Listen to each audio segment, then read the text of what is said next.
नमस्कार दोस्तों, श्री राम आईएएस में आपका स्वागत है। यूपीएससी ने अपना नोटिफिकेशन आज जारी कर दिया है।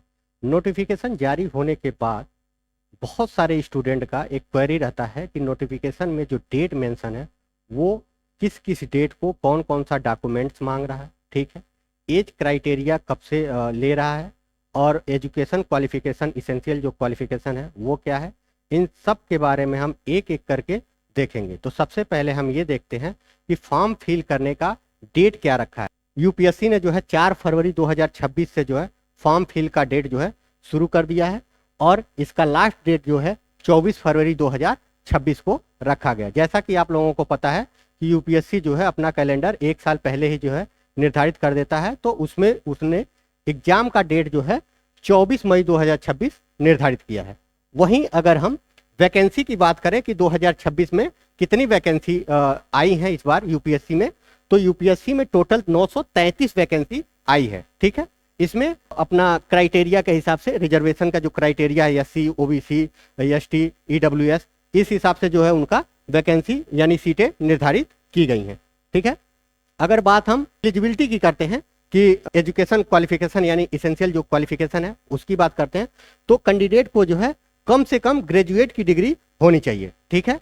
उसके बाद अगर एज की बात करते हैं तो एज जो है मिनिमम एज जो है 21 साल और मैक्सिमम कितना होना चाहिए 32 साल, ठीक है। तो 21 साल पूरा हो जाना चाहिए 1 अगस्त 2026 को उस कैंडिडेट का 21 साल जो है एज पूरा हो जाना चाहिए। उसके बाद अगर अटेम्प्ट्स की बात करें तो जनरल के अटेम्प्ट्स जो है 6 अटेम्प्ट्स होते हैं, ओबीसी के जो है 9 अटेम्प्ट्स होते हैं, और एसटी और एससी के लिए अटेम्प्ट्स की कोई भी लिमिट नहीं होती है, ठीक। अगर फीस की बात करें तो जनरल, ईडब्ल्यूएस और ओबीसी के मेल कैंडिडेट के लिए जो है 100 रुपये फीस रखी गई है, और एससी, एसटी और फीमेल कैंडिडेट के लिए कोई भी शुल्क नहीं रखा गया है, ठीक है। सिलेक्शन प्रोसेस की अगर बात किया जाए तो आपको पता होना चाहिए कि यूपीएससी का जो सिलेक्शन प्रोसेस की अगर बात किया जाए तो यूपीएससी सिविल सर्विस का जो सिलेक्शन प्रोसेस है वो 3 स्टेज में होता है। पहले स्टेज में उसका प्रीलिम्स होता है। प्रीलिम्स में जो है ऑब्जेक्टिव टाइप के क्वेश्चन होते हैं जिसमें 2 पेपर होता है, GS1 एंड GS2।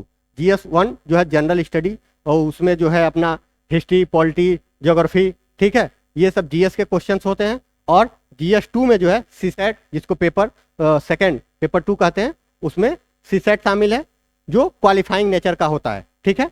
अगर बात हम मेंस की करें तो मेंस में जो है 9 पेपर होते हैं। इसमें essay, general study, optional paper, ठीक है, लैंग्वेज पेपर, ये सब शामिल होते हैं, ठीक है।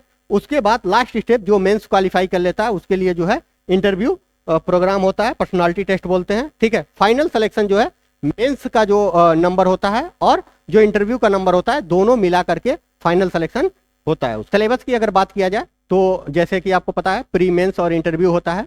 तो प्री में जो है 2 पेपर होता है, पेपर 1 जनरल स्टडी पेपर 1 और पेपर 2 जिसको हम सीसेट कहते हैं। सीसेट जो है क्वालिफाइंग नेचर का होता है, 33% जो है आपको सिर्फ उसमें मार्क्स लाना होता है, ठीक है। वहीं अगर हम मेंस की बात करें तो सबसे पहले एस्से होगा, और एस्से राइटिंग जो है social, economic, political and philosophical topic पे जो है एस्से होगा। उसके बाद अगर हम जीएस की बात करें तो जीएस में जो है GS1 होता है जिसमें हिस्ट्री, ज्योग्राफी, कल्चर और सोसाइटी शामिल है, और GS2 में जो है constitution, polity, governance, social justice and international relation शामिल है। GS3 में देखेंगे economy, technology, environment, biodiversity, security और डिजास्टर मैनेजमेंट शामिल है। GS4 में अगर देखेंगे तो ethics, integrity, aptitude and case study शामिल है। वहीं ऑप्शनल पेपर सबका जो है अलग अलग ऑप्शनल पेपर आप रख सकते हैं। उसमें भी जो है 2 पेपर होते हैं, 2 पेपर इन द सेंस की 250-250 नंबर के 2 पेपर होते हैं 500 नंबर के। अब हम देखेंगे कि रिजर्वेशन के लिए एलिजिबिलिटी क्या होगी। अगर ओबीसी कैंडिडेट है, नॉन क्रीमी लेयर से संबंधित है, अगर वो रिजर्वेशन चाह रहा है, कास्ट सर्टिफिकेट बनवाएगा, उस कास्ट सर्टिफिकेट का income for the financial year वो जब दिखाएगा तो 22-23, 23-24 और 24-25 रखेगा। और इशू कब होगा उसका कास्ट सर्टिफिकेट?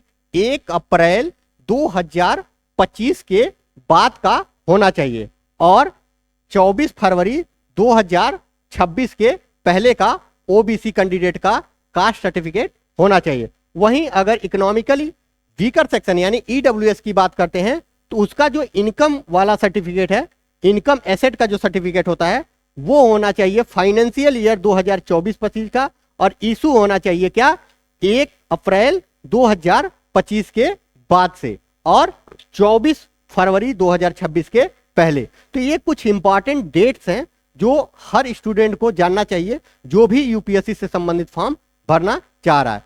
धन्यवाद।